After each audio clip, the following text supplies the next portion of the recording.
Hey guys, it's Jackson Fulcher here, and I would just like to apologize really quickly. This episode is late just for the pure fact that my audio for the last one that I attempted to do was just really scratchy and just kind of distracting and unusable. It wasn't like just a quick second, it was like throughout, and I decided to throw it out, and I became very frustrated and unmotivated to just record it again. I had everything ready to go, but I don't understand what happened. This is the first time where I actually felt unmotivated to do it, and I would just like to apologize for that. And also, I really don't have the motivation. Like, the full actual numbers have come out now, and I have them right here, but I won't have the picture of the numbers. I would just like to apologize for that really quickly because I'm so sorry, guys. Just, I am kind of out of it at the moment. Like, I'm fine. Like, uh, health wise, I'm perfectly fine. It's just I feel unmotivated. Next week, I'm gonna step up my game. Like, I just wanted to apologize for that right now. But anyways, let's go over what happened at the box office, shall we? First off, number one, without any surprise, I think, was Deadpool. It made $132 million on its opening weekend, earning its $58 million budget back, which was stupendous. And it also is the highest grossing X-Men related movie. And that is just surprising to me. I honestly didn't know that it would be Deadpool that actually broke that record, but it was. And that's pretty amazing if you think about it. Anyways, number two is Kung Fu Panda 3. It made $19 million, and that adds to a total of $94 million. I don't think it's going to be able to get to its $145 million budget. However, I think it'll get relatively close to that. Plus, worldwide, it doesn't matter because the worldwide number is like over 200 million or 300 million at this point, I should say. And yeah, that's actually pretty impressive for it. And because, it's definitely popular in China because Kung Fu Panda takes place in China, so that's why it's doing so well right now. Just that's kind of obvious, but who cares? Number three was How to Be Single, the new release this weekend. It made $17 million. Now this is on a budget of $38 million, so it's $21 million away from that. I'm sure it'll probably get there. Like I have no doubt in my mind, especially worldwide, adding to that total, it'll probably get there. I don't think it's bombing or anything. However, the movie I do think is bombing. Number four, Zoolander 2. This movie made $13 million this weekend, and this is on a budget of $50 million. The first Zoolander made $15 million on its opening weekend, but that was only on a budget of like 25 to 30 million, and this one was just increased. I'm not sure if it's going to be able to get its budget back, and I'm actually kind of glad of that because I just saw Zoolander 2. What a mess of a movie. And this is coming from a guy who really liked the first Zoolander. Zoolander 2 is not that great. Had a couple good things, but it was overall really bad. Anyways, number five was The Revenant, making $6,600,000. That adds to a total of $158 million, which is very impressive. Another thing that's very impressive about it is that it actually beat out Hail Caesar, which came in at number six. Last week, Hail Caesar was able to beat out The Revenant for the number two spot. However, this week it lost to The Revenant. Hail Caesar made $6,380,000, and that adds to a total of $21 million.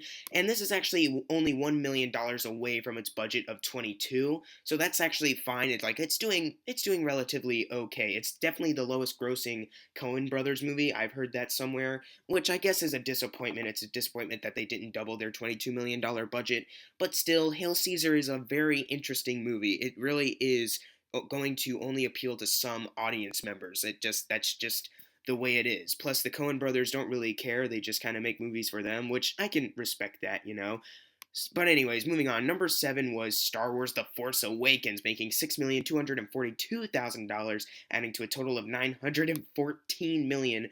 And this isn't relating to Episode 7, but did you guys see the production trailer for Episode 8, where they showed Luke's cheek with the beard and Rey and the lightsaber and Ryan?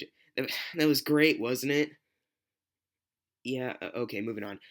Number eight was The Choice, the Nicholas Sparks movie that honestly, I forgot all about it. Like, I was looking at it yesterday, I was like, oh yeah, The Choice, that was a movie. I literally forgot about it. That's insane.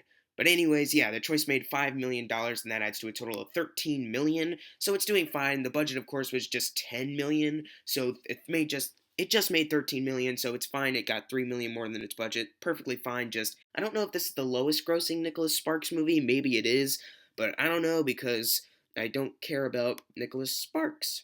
That's it. Anyways, number 9 was Right Along 2, making $4 million. adding to a total of 83 million. And yes, the budget was 40 million and now it's made 83. It has doubled its $40 million budget. Universal, just get the pain over with already. Announce that you're doing the third one. Just I know it's coming. It has to be coming. Just get it over with. Rip off the bandage already. If you can't tell by my rant that I did and other times I've had to talk about this movie, I really hate it and stuff. And finally, closing out the top 10 was The Boy. Last time I'm going to be talking about this okay movie. It made $3 million, and that adds to a total of $31 million, and it actually tripled its budget. Its budget was 10, so 10, 20, 30. Yeah, tripled its budget, and that's pretty cool for that movie. That's all I got to say about it. And now prediction time for next week's box office. Now, unfortunately, I don't think The Witch is going to be able to break the top 5 because it's a horror film that honestly looks like it will scare audience members away because it truly does look terrifying. To me, it looks incredible. I don't want to see it at night though. I want to see it during the day, even though that doesn't matter because the theater is already going to be extremely dark and cold, maybe isolated. Who knows? But anyways, I'm gonna predict that number one is still gonna be Deadpool. Like I don't think that's really gonna, I don't think that's gonna move anywhere, obviously. And I'm gonna say that number two is Risen because if I know anything from War Room, Christian type movies do very well. And I'm gonna say that number three will be Race, the Jesse Owens movie. Then I'm gonna say number four will be Kung Fu Panda 3. Then I'm gonna say that number five will be How to Be Single. Just hanging on for dear life at the number 5 spot. But what are your predictions for next week's top 5? Leave them in the comments below. And probably the only bit of editing I'll do, if you got your predictions right for this week, you're going to get a shout out right now. Unless you didn't get it right, then whoops. But at least I don't have to edit it. And once again, I just want to apologize that this probably isn't the best box office talk video. Believe me, guys, I know. I honestly don't know what came over me the other day. I just felt unmotivated. But believe me, next week I'm going to pick it up and it'll be great again. And as always, thank you guys for watching. Make sure to subscribe. I'm Jackson Fulcher. See you guys next time.